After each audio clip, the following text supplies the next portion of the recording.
Wifi study point में आपका स्वागत है दोस्तों। आज इस वीडियो में आपके लिए लाए एक्सरसाइज 13.3 का पार्ट 2, जिसमें आपको क्वेश्चन नंबर 4, 5 और 6 कराएंगे, जो कि वेरी मोस्ट इंपोर्टेंट क्वेश्चन है दोस्तों। अगर आपने हमारी प्रीवियस वीडियो नहीं देखी है तो यहाँ ऊपर आई बटन में उनके लिंक दे रखे हैं, उस पर क्लिक कर आप वीडियो देख लीजिएगा। अगर आपको वहाँ वीडियो पूरी नहीं मिलती है तो आप नीचे डिस्क्रिप्शन में जाकर लिंक देख सकते हैं। सारे लिंक आपको डिस्क्रिप्शन में मिल जाएंगे। आपको एक्सरसाइज 13.1 और 13.2 के सभी पार्ट्स के लिंक आपको नीचे डिस्क्रिप्शन में मिल जाएंगे, उस पर क्लिक करके आप देख लीजिएगा। अगर वहां पे भी आपको वीडियो अगर नहीं मिल पाती है तो आप हमारे चैनल की प्लेलिस्ट में जाकर वीडियो देख सकते हैं। आई होप कि आप सारी वीडियो देखकर ये वीडियो देख रहे हैं ताकि आपको बहुत अच्छी तरह से वीडियो समझ में आए।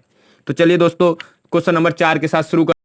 व्यास 3 मीटर का एक कुआं, यानी कि एक कुआं है जिसका व्यास कितना है 3 मीटर। ठीक है, तो जैसे कि माना है कि ये कुआं है, ठीक है, जिसका 3 मीटर व्यास है, तो 14 मीटर गहराई का खोदा जाता है, यानी 14 मीटर गहरा ये कुआं खोदा जाता है। इसकी निकाली गई मिट्टी कुएं के चारों ओर 4 मीटर चौड़ी वृत्ताकार बिले, जैसे कि आपको ये वृत्ताकार दिख रहा है, वृत्ताकार बिले, इसके अंदर से मिट्टी निकालकर वृत्ताकार बिले बना दिए जाते हैं, जैसे रिंग बनाते हुए, ठीक है, समान रूप से फैलाकर बांध बनाया जाता है। ठीक है, यानी सब में बराबर रूप से फैलाकर एक बांध टाइप का कुएं का बना दिया जाता है। ठीक है, तो हमको जो ज्ञात करना है वो बांध की ऊंचाई ज्ञात करनी है। ठीक है, तो हमको क्या क्या डाटा दिया है, हमको दिया है कुएं की गहराई। ठीक है, तो कुएं की गहराई जो दी है वो कितनी दी है 14 मीटर। कितनी दी है 14 मीटर। ठीक है, तो कुएं की गहराई यानी कि ऊंचाई। ठीक है, अगर किसी भी वस्तु या कोई भी चीज को, जैसे आप जमीन से देख रहे हो तो वो क्या कहलाएगी ऊंचाई, और उसी चीज को ऊपर से देख रहे हो तो क्या कहलाएगी गहराई। जैसे आप छत पर ऊपर से देख रहे हो तो कहोगे गहराई, और आप जमीन से अगर छत देख रहे हो तो क्या कहोगे ऊंचाई। ठीक है, तो यहाँ पे ऊंचाई और गहराई एक ही बात को डिनोट करती है। ठीक है, तो कितनी है 14 मीटर। और कुएं का आकार कैसा है बेलनाकार, की ऊंचाई हम कह सकते हैं 14 मीटर। ठीक है, उसका व्यास उसने दिया है, व्यास दिया है 3 मीटर। कितना दिया है 3 मीटर। किसका कुएं का व्यास कितना है 3 मीटर। ठीक है, तो कुएं का व्यास यानी बेलन का व्यास कितना हो गया 3 मीटर, और व्यास यानी कि त्रिज्या क्या होती है इसकी आधी, तो 3/2 मीटर। ठीक है, या 1.5 मीटर। ठीक है, आप बोल सकते हो। ठीक है, उसके बाद क्या हुआ है, हमें बांध की ऊंचाई ज्ञात करनी है। क्या ज्ञात करनी है, बांध की ऊंचाई। ठीक है, और जो बिलाकार रिंग है उसकी चौड़ाई उसने दे रखी है। ठीक है, उसकी चौड़ाई कितनी है 4 मीटर, यानी कि जो बिलाकार रिंग है उसकी चौड़ाई कितनी है 4 मीटर। ठीक है, अब इस रिंग की भी हमें, क्योंकि इसकी चौड़ाई हमें दी है, इसकी ऊंचाई हमको ज्ञात करनी है। ठीक है, अब विलय की जो त्रिज्या हमको निकाली है, यानी कि पहले मैंने मान लो कुएं की त्रिज्या R1 मान ली, तो विलय की त्रिज्या क्या होगी R2। तो R2 हमको निकालनी है, तो कैसे निकलेगी, यानी बेलन की त्रिज्या। ठीक है, अब बेलन की त्रिज्या कहां तक होगी, देखो देख सकते हो, यहां से यहां तक की क्या होगी बेलन की त्रिज्या, जैसे कि आप यहां से डिनोट कर सकते हो ये वाली। ठीक है, और उसके आगे प्लस अगर मैं उसमें चौड़ाई जोड़ दूं तो ये पूरी विलय की त्रिज्या हो जाएगी, क्योंकि केंद्र तो यही होगा इसका। ठीक है, तो विलय की त्रिज्या कितनी क्या हो जाएगी, बेलन की त्रिज्या प्लस बांध की चौड़ाई। ठीक है, तो बेलन की त्रिज्या कितनी थी 1.5 और बांध की चौड़ाई कितनी थी 4, तो जोड़कर हो जाएगी 5.5। ठीक है, मीटर। तो ये हो गई विलय की त्रिज्या। ठीक है, अब हमको क्या ज्ञात करना है, हमको ज्ञात करना है इस विलय की ऊंचाई। तो इसमें कंसेप्ट क्या लगेगा, कंसेप्ट यहां भी देखो, सारी कुएं की मिट्टी निकालकर बाहर फैलाई जा रही है, यानी कि आयतन बराबर होंगे। ठीक है, तो हम कह सकते हैं कुएं का आयतन बराबर होगा विलय के क्षेत्रफल गुणा ऊंचाई के। अब क्षेत्रफल गुणा ऊंचाई मतलब होता है आयतन। ठीक है, तो क्षेत्रफल, विलय का क्षेत्रफल कैसे निकालेंगे, यानी विलय किस आकार का है वृत्ताकार, तो वृत्त का क्षेत्रफल और गुणा ऊंचाई। ठीक है, तो चलिए इसको सॉल्व करते हैं। जो कि सारा डाटा हमको दिया है वो मैंने यहां लिख लिया है। तो कुएं का आयतन, अब कुआं किस आकार का था बेलन का, तो बेलन का आयतन यानी कि πr²h। ठीक है, और विलय, अब विलय का क्षेत्रफल कैसे, यानी कि बड़ा वाला विलय, अब देख सकते हो बड़ा वाला क्या था R2 और छोटा वाला क्या था R1। ठीक है, क्योंकि जो कुएं की त्रिज्या थी वो छोटे वाले विलय के लिए थी। ठीक है, तो बड़े वाले में से अगर मैं छोटे वाले घटाऊंगा तो क्या बचेगी, सिर्फ मेरे पास वो बचेगी। देखो चलो मैं आपको इमेज से थोड़ा सा दर्शाता हूं। ठीक है, यहां से अगर मैं, ये वाला है मेरा R1 और ये वाला कितना है R2, अगर मैं इस वाला यहां से यहां तक पूरा R2, ठीक है, और यहां से यहां तक R1, अगर मैं ये वाले में से, पूरे में से ये वाला घटा दूं तो सिर्फ कितना बचेगा मेरे पास, ये वाला एरिया बचेगा, जो ही क्या है विलय। ठीक है, तो वही मैं यहां पे लगा रहा हूं, यानी कि दोनों के क्षेत्रफल, यानी बड़े वाले के क्षेत्रफल में से छोटा वाला क्षेत्रफल माइनस करा जा रहा है। ठीक है, तो अब देख सकते हो, तो यहां पे ये मैंने बड़े वाले में क्षेत्रफल में छोटा वाला माइनस कर दिया, और दोनों काय के क्षेत्रफल ये वृत्त के, क्योंकि दोनों विलय किस आकार के हैं वृत्ताकार विलय हैं। ठीक है, तो बस यहां पे आपको ये पुट करने मान। अब ये देखो पाई तो यहां पे है, पाई मैं ऐसे रखूंगा क्योंकि पाई इधर से कॉमन लेके बाद में कट हो जाएगा। ठीक है, और R1 का मान कितना है, तो R1 का मान है हमारे पास 1.5। ठीक है, तो 1.5 की जगह मैं लिख सकता हूं 3/2। ठीक है, गुणा 3/2। ठीक है, इनटू H का मान कितना है, तो बेलन की ऊंचाई कितनी है 14। ठीक है, तो मैंने यहां पे लिख दी 14। ठीक है, बराबर, यहां से पाई तो मैंने निकाल लिया कॉमन। ठीक है, अब मेरे पास बचा R2, तो R2 का मान है 5.5, ठीक है, और इसका भी क्या स्क्वायर, ठीक है, माइनस यहां पे तो पाई कॉमन निकल गया, क्या बचा R1, तो R1 का मान है 1.5, ठीक है, और इसका भी क्या स्क्वायर, ठीक है, और अब मेरे पास गुणा में क्या बचा h, इसका मान ही मुझे इनको निकालना है, ठीक है, h का मान, ठीक है। अब देखो पाई से तो पहले मैंने पाई कैंसिल कर दिया और 2 से इसको काट दिया कितनी बार में, 7 बार में, ठीक है। अब मैं इन तीनों की गुणा करता हूं, 3 3 9, 9 7 63, तो यहां पे बचा 63, ठीक है, और बटे में बचा 2, ठीक है, बराबर। अब देखिएगा यहां पे ये क्या हो रहा है, एक सूत्र बन रहा है, ठीक है, कौन सा सूत्र बन रहा है, ए स्क्वायर माइनस बी स्क्वायर का, ठीक है। तो ए स्क्वायर माइनस बी स्क्वायर, आपको गुणनखंड के सारे सूत्र याद होने चाहिए, कभी कभी लग जाते हैं कहीं भी सवाल में, ठीक है। तो यहां पे देखो ए, इसको मान लूंगा मैं ए और इसको मान लूंगा बी, तो बस इसी को मैं खोल दूंगा ताकि मुझे गुणा भाग और इसका स्क्वायर करने की जरूरत नहीं होगी, ठीक है। तो बस एक बार प्लस की ब्रैकेट और एक बार माइनस की, तो 5 ठीक है, 5 प्लस 1.5 यानी कि ए प्लस बी, ठीक है, और कोई चिन्ह बीच में है नहीं देखो यहां से, ठीक है, और a माइनस बी, तो a माइनस बी क्या होगा 5.5 माइनस 1.5, ठीक है, और गुणा में, ठीक है। तो अब देखिएगा ये क्या बचा यहां पे 63/2, ठीक है।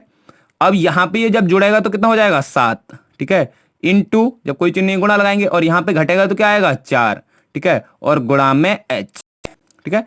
अब ये इसकी गुणा में कहां पर आ जाएगा, इसके बटे में, ठीक है, तो 63, ठीक है, 2 गुणा यहां पर आ जाएगा 7 गुणा में 4, ठीक है, और बराबर क्या बचा h, h का मान हमको निकालना था, ठीक है। तो 7 से काटेंगे कितना हो जाएगा 9 बार में, 7 नेम 63, तो अब हमारे पास क्या बचा, h बराबर बचा, ऊपर तो बचा 9 और नीचे बचा 4 दूनी 8, ठीक है। जब इसको आप 8 से भाग दोगे तो 8 ही कम 8 पॉइंट, फिर बचा 8 ही कम 8, कितने बचे 2 हो गए 20, 8 दूनी 16 बचे 4, 8 पंजे 40, ठीक है, मीटर, क्योंकि सारी यूनिट किस में थे, मीटर में, तो 1 ठीक है 125 हमारा मीटर आंसर हो जाएगा, ठीक है। तो आप यहां से आंसर मैच कर सकते हैं क्वेश्चन नंबर 4 का 1.125 मीटर, ठीक है। आई होप कि आपको क्वेश्चन बहुत अच्छी तरह से ये समझ में आ गया होगा, ठीक है। तो ये कैलकुलेशन के लिए मैंने आपको ये a प्लस बी का होल, a माइनस बी का होल स्क्वायर लगाया था, ठीक है, वो sorry a square minus b square का सूत्र लगाया था, ठीक है। चलिए नेक्स्ट क्वेश्चन देखते हैं।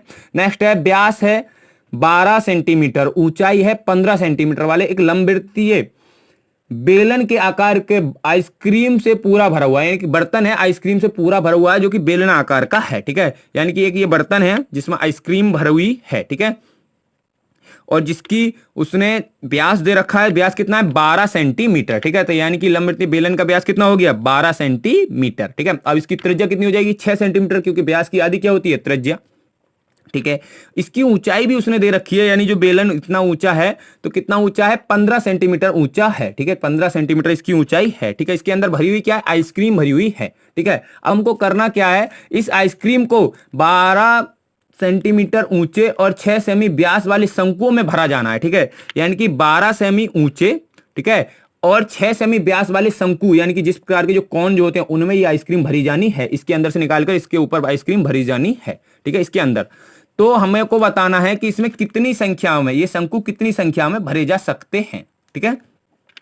तो इसकी उसने ऊंचाई दे रखी है शंकु की कितनी है 12 सेमी, ठीक है, कितनी है 12 सेमी, ठीक है, कौन की ऊंचाई, और व्यास दे रखा है इसका, तो व्यास है 6 सेमी, कितना है 6 सेमी, ठीक है। तो शंकु यानी कौन अर्धगोले दोनों का व्यास कितना हो जाएगा 6 सेमी। अब इसकी त्रिज्या कितनी हो जाएगी 3 सेमी, क्योंकि त्रिज्या क्या होती है इसकी आधी, ठीक है। तो इतना डाटा हमको दिया है, हमको क्या निकालना है शंकुओं की जो संख्या यानी कोनों की संख्या हमको निकालनी है। तो माना n कौन भरे जाते हैं, हमें अभी पता नहीं है कितने कौन भरे जाएंगे, लेकिन हमने मान लिया माना n कौन भरे जा सकते हैं तब क्या होगा, तो हमारे पास n गुणा यानी कि इस जो कौन है एक कौन का आयतन, ठीक है, यानी कौन किस किस आकार का है, कौन है अर्धगोला प्लस शंकु, ठीक है, शंकु भी है उसमें और अर्धगोला भी है, दोनों का आयतन बराबर होगा बेलन के आयतन, क्योंकि बेलन के अंदर से ही सारी आइसक्रीम निकाली जा रही है, तो इन दोनों के आयतन यानी कि जितनी उसके अंदर आइसक्रीम होगी उतने ही तो कौन भरे जाएंगे, तो आइसक्रीम यानी कि बेलन का आयतन और कौन यानी कि अर्धगोला प्लस शंकु का आयतन, ठीक है। तो ये कंसेप्ट यहाँ पे लगेगा, ठीक है, और ये इतना डाटा जो दिया था वो सब मैंने यहाँ पे नेट कर लिया, ठीक है। तो अब देखिएगा, अब n गुणा, ठीक है, अर्धगोला, अब अर्धगोले का आयतन क्या होता है 2/3 पाई आर क्यू, प्लस शंकु का आयतन क्या होता है 1/3 पाई आर स्क्वायर एच, और बेलन का आयतन होता है पाई आर स्क्वायर एच, ठीक है। तो यहाँ पे n तो क्योंकि हमें निकाल नहीं है, और इन दोनों में कॉमन क्या है, पाई, तो पाई मैंने निकाल लिया बाहर। ठीक है, अब मेरे पास क्या बचा, 2/3। ठीक है, अब इसका आर का मान कितना है, 3, तो मैं गुणा में कर दे रहा हूं, 3 × 3 × 3 क्योंकि 3 बार है, प्लस, ठीक है, 1/3, पाई तो मैंने पहले ही कॉमन निकाल लिया। ठीक है, तो आर का मान है 3, तो गुणा 3 × 3, और एच का मान है 12। इसका एच कितना है, 12, शंकु का एच कितना था, 12। ठीक है, बराबर, यहाँ पे पाई तो ऐसी रहने दो क्योंकि पाई से पाई कैंसिल हो जाएगी। ठीक है, तो पाई से पाई मैंने कैंसिल कर दी। ठीक है, और इसके आर का मान है, तो इसका आर है 6, तो 6 × 6 इंटू इसका एच कितना है, 15, एच कितना है, 15। ठीक है, तो अब देखिएगा 3 से तो 3 कैंसिल, और इस वाले 3 से ये 3 कैंसिल। ठीक है, तो हमारे पास बचा n। ठीक है, अब इनकी मैं गुणा करता हूं, 3 × 9 दूनी 18, तो क्या आएगा, 18। ठीक है, प्लस इनकी गुणा करता हूं, 12 × 36, क्या आएगा, 36। ठीक है, बराबर 6 × 6 × 15। ठीक है, अब इन दोनों को मैं ऐड करता हूं तो कितना आएगा, आप जोड़ सकते हैं। ठीक है, यानी कि 18 दूनी 36, 38 54। ठीक है, कितना हो जाएगा, 54, क्योंकि 36 और 18 कितना होगा, 54। ठीक है, बराबर 6 × 6 × 15। ठीक है, अब n बराबर हो जाएगा 6 × 6 × 15 बटे में 54। ठीक है, अब 6 से 54 कटता है कितनी बार में, 9 बार में। ठीक है, कितनी बार में कट गया, 9 बार में। अब ये 3 से कटता है 3 बार में, और ये 3 से कटता है 2 बार में। ठीक है, ये 3 से कटता है कितनी बार में, 5 बार में। तो हमारे पास n बराबर आ गया 2 × 5। ठीक है, क्योंकि नीचे का सारा कट हो चुका है। ठीक है, तो 5 दूनी 10, तो n यानी कि कोनों की संख्या कितनी आएगी, 10 भरी जाएगी। कितनी भरी जाएगी, 10। यही हमारा हो जाएगा आंसर। ठीक है, आप यहां से देख सकते हैं क्वेश्चन नंबर 5 का आंसर कितना हो जाएगा, 10। ठीक है, आई होप कि आपको बहुत अच्छी तरह से ये क्वेश्चन भी समझ में आ गया होगा। चलिए नेक्स्ट क्वेश्चन देखते हैं। नेक्स्ट क्वेश्चन है, बीमाएं दी अब की बार। ठीक है, 5.5 सेमी गुणा 10 सेमी, ठीक है, गुणा 3.5 सेमी वाला एक घनाभ बनाने के लिए 1.75 सेमी व्यास का, ठीक है, यानी कि व्यास दिया है ये आपके, और 2 mm। देखो यहाँ पे एक चीज याद रखना है कि यहाँ पे यूनिट अलग दी है, तो यूनिट जब भी अलग दी हो तो हमको सेम करनी पड़ेगी। जिसकी सबकी यूनिट कैसी है, सेंटीमीटर में, इसकी क्या है, मिलीमीटर। ठीक है, तो इसको हम सेंटीमीटर में बनाएंगे। ठीक है, मोटाई वाले कितने सिक्के पिघलाने पड़ेंगे। ठीक है, यानी कि हमको ये बताना है कि एक घनाभ है। ठीक है, ये घनाभ है, उसके ये इसका बीमाएं उसने दी है, घनाभ की बीमाएं उसने दे रखी है। कितनी दी हैं, ये जो आपको दिया है। और ये बीमाएं जब भी इस आकार में दी हो, मैंने आपको शुरू में बताया है, तो वो हमेशा किस को दिखाता है, आयतन को दिखाता है। यानी कि जब बीमाएं करके दे तो गुणा में अगर तीनों दी हो तो हमेशा आयतन को डिनोट कर रहा है, तो ये घनाभ का आयतन है। ठीक है, तो इस प्रकार से मैंने ये मान लिया घनाभ का आयतन। ठीक है, इसको पिघलाया जाता है, इस घनाभ को क्या करा जाता है, पिघलाया जाता है। ठीक है, और इससे क्या बनाए जाते हैं, सिक्के बनाए जाते हैं। ठीक है, मान लो जैसे कि मैंने यहाँ पे 10 रुपीज का सिक्का लिया है, एक सिक्का बनाया जाता है, उस सिक्के का व्यास उसने दे रखा है। ठीक है, मान लो इस सिक्के का व्यास उसने दिया है, कितना दिया है, ये इसका व्यास हो जाएगा केंद्र से जाके, व्यास दिया है 1.75 सेंटीमीटर। ठीक है, तो सिक्के का व्यास, तो माना ये घनाभ n सिक्के पिघलाए जाते हैं। ठीक है, घनाभ को n सिक्के बनाए गए। ठीक है, यानी घनाभ को पिघलाकर n सिक्के बनाए गए, हमें पता नहीं कितने सिक्के बनाए गए, तो हमने मान लिया n बनाए गए। ठीक है, तो अब जो है सिक्कों का व्यास दिया है उसने 1.75 सेंटीमीटर। ठीक है, ये सिक्के का व्यास दिया है। उसके बाद अब एक सिक्के की त्रिज्या क्या हो जाएगी, सिक्के की त्रिज्या हो जाएगी इसके बटे में 2, क्योंकि व्यास का आधा क्या होता है, त्रिज्या। ठीक है, तो ये हो जाएगी 1.75 बटे में 2, ये हो गई इसकी त्रिज्या सिक्के की, एक सिक्के की बात चल रही है। ठीक है, अब क्या कर रहा है, सिक्के की मोटाई, अब सिक्के की कुछ भी तो थोड़ी बहुत तो मोटाई होगी। आपने देखा होगा सिक्के जो होते हैं, जैसे मान लो 10 रुपीज के सिक्का है तो इसकी कुछ ना कुछ तो मोटाई होगी, तो उसकी मोटाई उसने दी है 2 mm। ठीक है, कितने mm का सिक्का है, 2 mm का सिक्का है। ठीक है, अब क्या करना है, इस mm के यूनिट को पहले मैं परिवर्तन करता हूं, मोटाई की यूनिट को परिवर्तन करने पर मैंने जब इसको सेंटीमीटर में बनाऊंगा तो 10 से भाग दिया जाता है। ठीक है, ये यूनिट परिवर्तन अगर आपको नहीं आते हैं तो ऊपर मैं आई बटन में लिंक दे दूंगा इस वीडियो का, जो कि मैंने यूनिट परिवर्तन बहुत अच्छी तरह से समझाए आपको। ठीक है, एक ट्रिक बताइए बहुत अच्छी, मिली सेंटर देसी कार देखूं आकर किलोमीटर तक, इस ट्रिक से सारे ही आप यूनिट परिवर्तन कर सकते हैं। ठीक है, बहुत अच्छी तरह से वीडियो बनाइए, छोटी सी वीडियो 10 से 15 मिनट की, आप बहुत आराम से उससे समझ सकते हैं। अगर आपको यूनिट नहीं आते हैं तो पहले वो वीडियो जरूर देख लें, मैं नीचे डिस्क्रिप्शन में उसका लिंक दे दूंगा, और ऊपर आई बटन में भी उसका लिंक दे दूंगा, ठीक है। आप उसको देख लें ताकि आपको बहुत अच्छी तरह से यूनिट परिवर्तन सीख जाए, ठीक है। तो यहाँ पे 10 से भाग दी जाएगी तो ये सेंटीमीटर बन जाएगा, ठीक है। आपको वहां पे एक ट्रिक और बताइए मैंने, आगे भाग पीछे गुणा। तो जब भी हम आगे बढ़ेंगे तो भाग देंगे और पीछे हटेंगे तो गुणा करेंगे, ठीक है। तो ये मिलीमीटर से सेंटीमीटर की ओर बढ़ते हैं तो आगे बढ़ रहा है, इस वजह से क्या देंगे, भाग, ठीक है। तो हमने 2 में 10 से भाग दे दी, ठीक है। क्या बन गया, सेंटीमीटर, ठीक है। उसके बाद सिक्के के ऊपर, ठीक है, रखने पर सिक्के के ऊपर सिक्के अगर हम रखे जाएंगे तो उसका कुछ आकार बन जाएगा। तो वो आकार क्या होगा, तो उसका आकार जो होगा वो बेलनाकार का होगा, ठीक है। देख सकते हो आप यहां से ऐसे सिक्के के ऊपर सिक्के में रखता रहूं तो एक प्रकार का क्या बन गया, ये देख सकते हो एक प्रकार के बेलन बन गया। क्या बन गया, बेलन बन गया, ठीक है। तो बस अब हमको यह पता चल गया कि घनाभ का आयतन बराबर होगा बेलन के आयतन के, क्योंकि देख सकते हो घनाभ को पिघलाकर ही तो सिक्के बनाए गए। तो मैंने बताया था शुरू में ही आपको, पिघलाकर गलाकर कोई चीज बनाई जाती है तो वहां पे क्या बराबर होंगे, आयतन। तो यहाँ पे घनाभ का आयतन हम किसके बराबर रखेंगे, बेलन के आयतन के, ठीक है। और गुणा में n, क्योंकि n सिक्के हमने बनाए होंगे, हमें सिक्कों की संख्या पता नहीं है, ठीक है। तो हमारा कंसेप्ट लगेगा n गुणा सिक्कों का आयतन यानी कि बेलन का आयतन बराबर होगा घनाभ का आयतन, ठीक है। तो अब देख सकते हो बेलन का आयतन हमको यहां से मिल जाएगा, क्योंकि देखो r का मान भी है हमारे पास, h का मान भी है, पाई r स्क्वायर h, और घनाभ का आयतन तो हमको दिया है। तो बस अब कैलकुलेशन पार्ट से वो हम कर सकते हैं, ठीक है। तो अब ये हमारा कंसेप्ट हो जाएगा n गुणा, ठीक है, सिक्कों का आयतन। अब सिक्का यानी बेलन आकार के थे, मैंने अभी दिखाया था कि सिक्के ऊपर सिक्के रखेंगे तो क्या आकार बन जाएगा उनका, बेलन आकार, ठीक है। तो पाई r स्क्वायर h, और घनाभ का आयतन लंबाई गुणा चौड़ाई गुणा ऊंचाई, ठीक है। तो और ये डाटा दिया था। अब चलिएगा यहाँ पे पुट करके इसको सॉल्व करते हैं। तो n गुणा पाई का मान कितना है, 22/7, ठीक है, इंटू r का मान कितना है, तो अब देख सकते हो इसका r जो है वो है 1.75, ठीक है, बटे 2, गुणा 1.75 बटे 2, ठीक है, गुणा h का मान कितना है, h का मान है 2/10, ठीक है, बराबर लंबाई गुणा चौड़ाई कितनी है 5 पॉइंट, ठीक है, गुणा 10, ठीक है, गुणा 3.5, ठीक है। तो अब मैं सबसे पहले क्या करता हूं, जो पॉइंट है उनको मैं हटाता हूं, ठीक है। यहां पे देखो पॉइंट हटाया, नीचे कितने जीरो बढ़ाऊंगा, 2, क्योंकि 2 अंकों के पहले पॉइंट था, ठीक है। यहां भी पॉइंट हटाया, 2 जीरो बढ़ा दिए। ये पॉइंट का झाड़ मैं सबसे पहले यहां पे एंड करता हूं। आप भी पॉइंट हटाकर ऐसे ही सॉल्व करा करें ताकि आपको कैलकुलेशन आसान हो जाती है, ठीक है। तो ये सारी मैंने आपको पॉइंट हटा दिए। अब जो कटिंग करनी है मैं एक बार और इसको लिख ले रहा हूं साफ करके, ठीक है, गुणा 22/7, ठीक है, इंटू ऊपर कितना बचा 175/200, ठीक है, इंटू, और आपको 25 का पहाड़ा याद होना चाहिए क्योंकि 25 का पहाड़े की जरूरत बहुत ज्यादा पड़ती है, ठीक है, जब संख्या कोई बड़ी आती है 5 से कटने वाली आती है तब, ठीक है। 2/10 बराबर 55/10, ठीक है, गुणा में 10, ठीक है, गुणा में 35/10, ठीक है। अब देखिएगा 25 से ये कट रहा है तो मैं काट सकता हूं इसे 25, ठीक है, छक्का 150, 25 सत्ते 175, ठीक है, और 25 अट्ठे 200, ठीक है। ऐसे यहां पे काट ले रहा हूं 25 सत्ते 175 और 25 अट्ठे 200, ठीक है। 7 से एक बार ये 7 कैंसिल हो जाएगा, ठीक है। जो कैंसिल होने का है वो आप कैंसिल कर सकते हो बहुत आसान तरह से, ठीक है। अब देखो ये 2 से कट रहा है तो इसको मैं काट ले रहा हूं कितनी बार में, 4 बार में कट रहा है, ठीक है।